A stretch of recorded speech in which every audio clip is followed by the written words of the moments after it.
Right now, though, the world domination of Taylor Swift continues, Greg Bach. Oh, and I'm here for it. It's incredible. Kansas City Chiefs tight end Travis Kelce's romance with pop star Taylor Swift finally showed up. Of course, she went to a game last week, and then she was at a game last night. And apparently,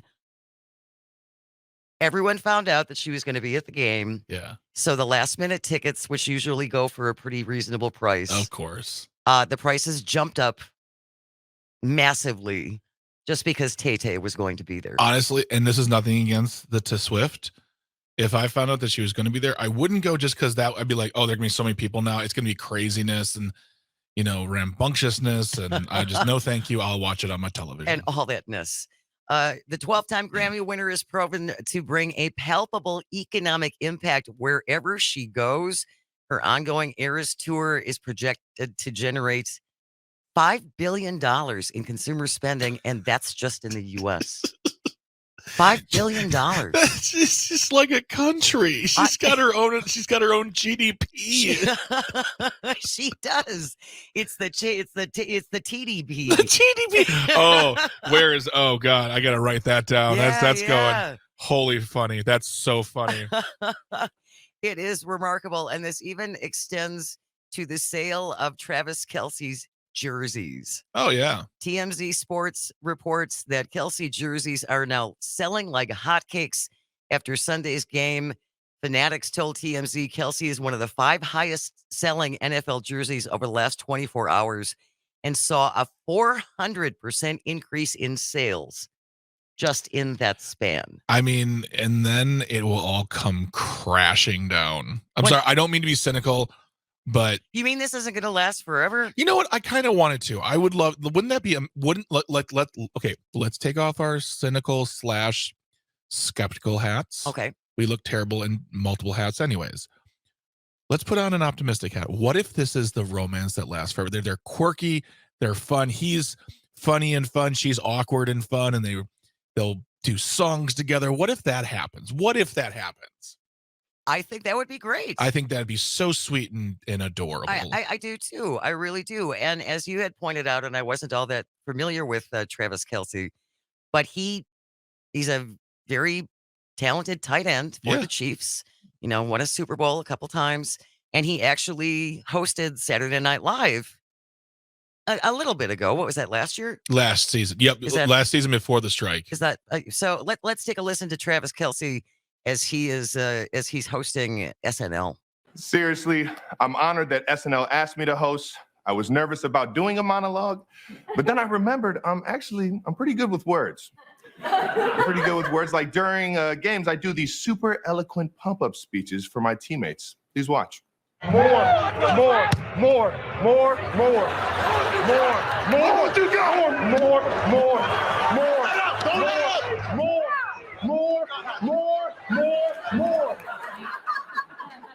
And sometimes I even do it in my Pat Mahomes voice.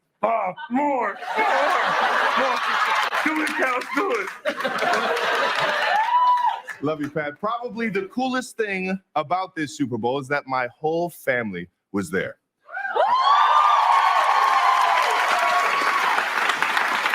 I got to play against my brother Jason, who is an Eagle.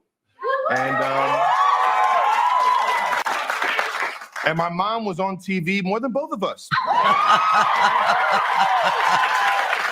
And she was last night, too. Yeah. Mom was there, and TayTay brought Blake Lively and Ryan Reynolds and Sophie Turner, and she had quite the squad with her. And it is interesting that in all of this coverage, it's like those people are nobodies. It's just all about Taylor Swift. I mean, Blake Lively and Ryan Reynolds are stars in their own right. Yeah, and Blake Lively's sister is an actor. And of course, proving your point, I can't remember her name right now, but she did star in the 1980s hit movie Teen Witch, which was not a hit. I just love the movie.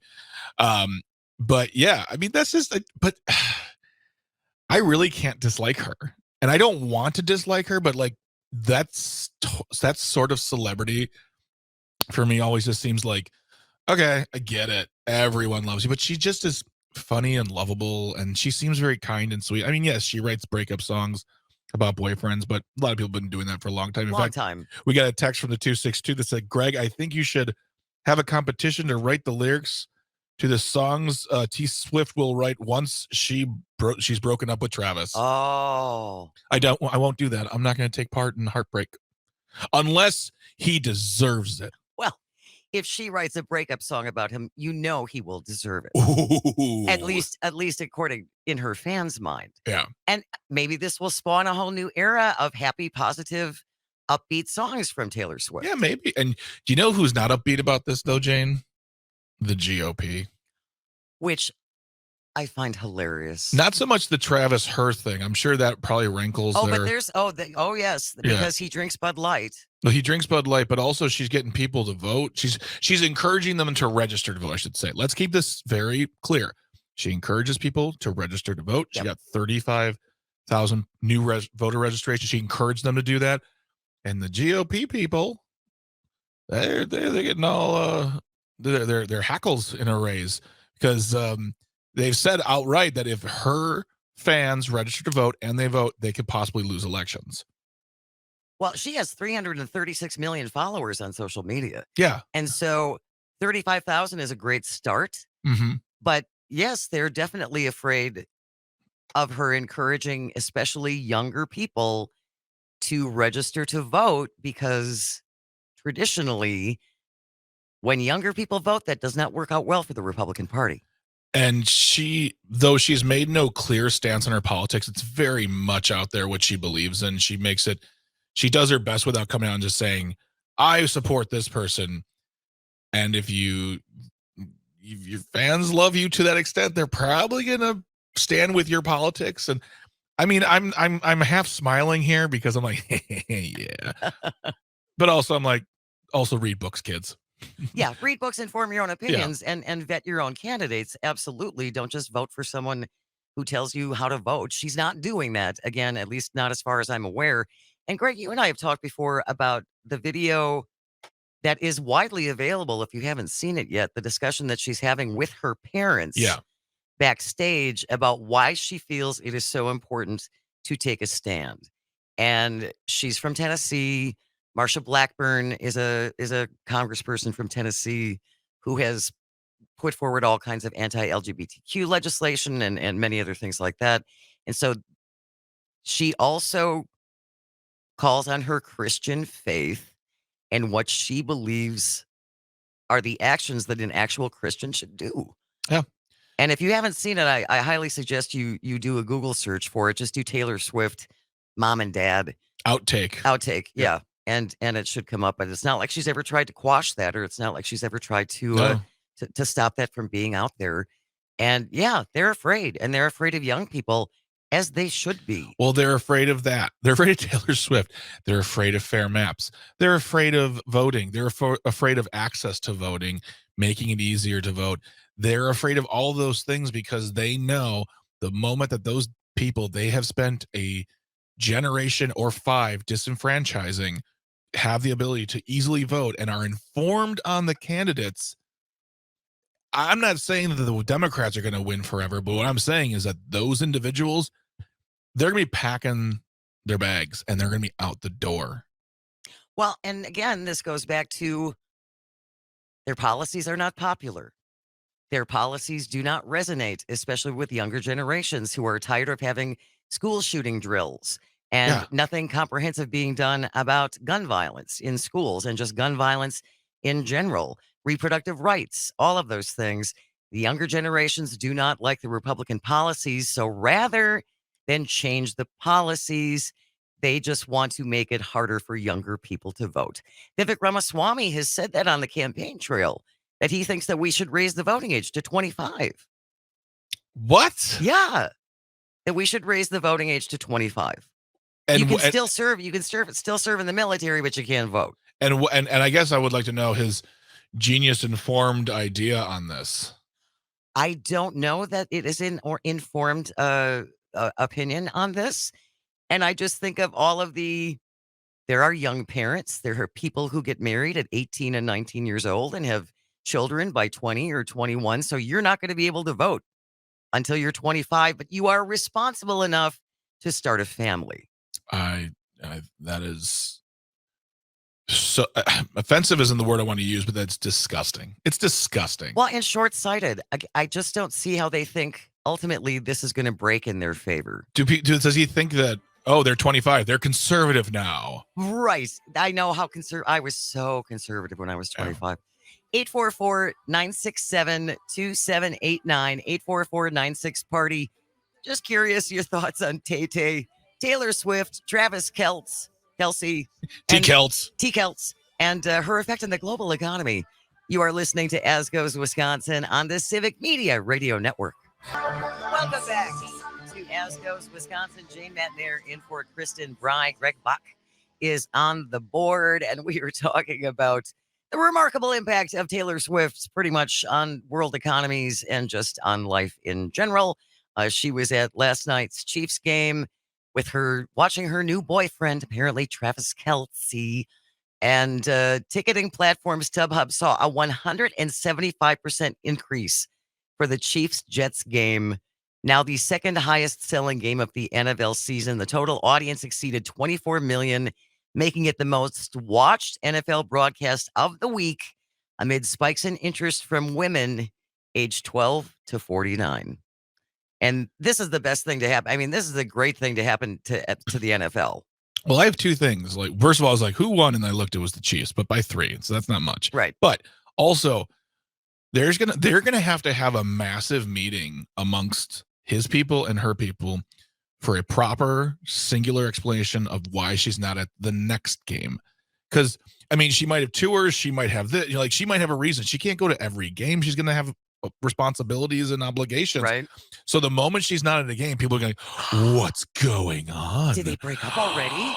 No. Is it 4th and 10 or 4th and down? I don't know. Can we salvage this with a field goal? Football reference. Oh, but yeah. I like it. 844-967-2789, 844-96-party. The NFL, like many other sports leagues, struggling to make fans out of a younger generation who are significantly less interested in professional sports.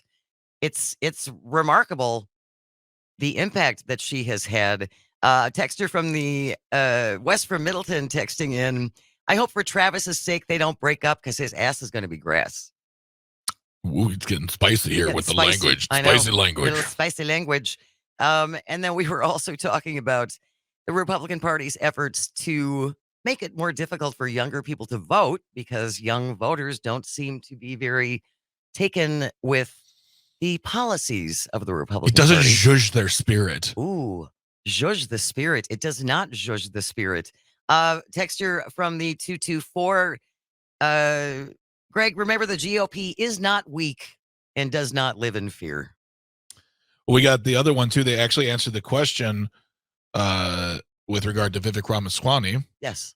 From the 612. He says that those under 25 can vote if they can take and pass a civics test, but those older don't need to prove that they understand civics. Oh, I think we should start with civic tests for members of Congress. Yeah, and then let's hold immediate elections. Yes. I think teaching civics is a wonderful idea. I would love to take a civics class. There's a lot that I don't know. It's so much fun to learn and listen and refresh. And yeah, the process is, believe it or not, very beautiful and amazing. It can be boring, very boring sometimes, but those little things, it's very, very cool. And finally, from the 419, who fumbled the ball in this relationship? Football reference. That's a good one. Solid text right there. And from the 262, my daughters are 8 and 11, and they watched part of 2 games yesterday because of the Toy Story game in the morning. I'm not sure what that means. And then watching Taylor at night when she was at the Chiefs game. That's how they get you. I mean, and that might be the thing. And that's great. You know what? If the NFL wants to use this, cool. I mean, it is hurting no one. It's sweet. It's fun. If kids are watching, yes, I'm in it. Maybe you'll just become a Chiefs fan. I don't know. Well, the only thing, and I'm sure she realizes this because she's a pretty savvy human being, but if he has a bad game, It's all going to be on her Oh, completely. yeah, they'll blame They'll her. blame her. Mhm. What's going on? Why did he why did he fumble? Why did he drop that? Whatever. He fell and hurt himself. It's Taylor Swift's fault. I'm sure she's prepared for that. I'm sure her people are prepared for that. We always heard that with Aaron Rodgers whenever he was dating whichever Olivia Munn or whoever, and if he had a bad game, and then all of a sudden it's the other person in the relationship. It's always their fault.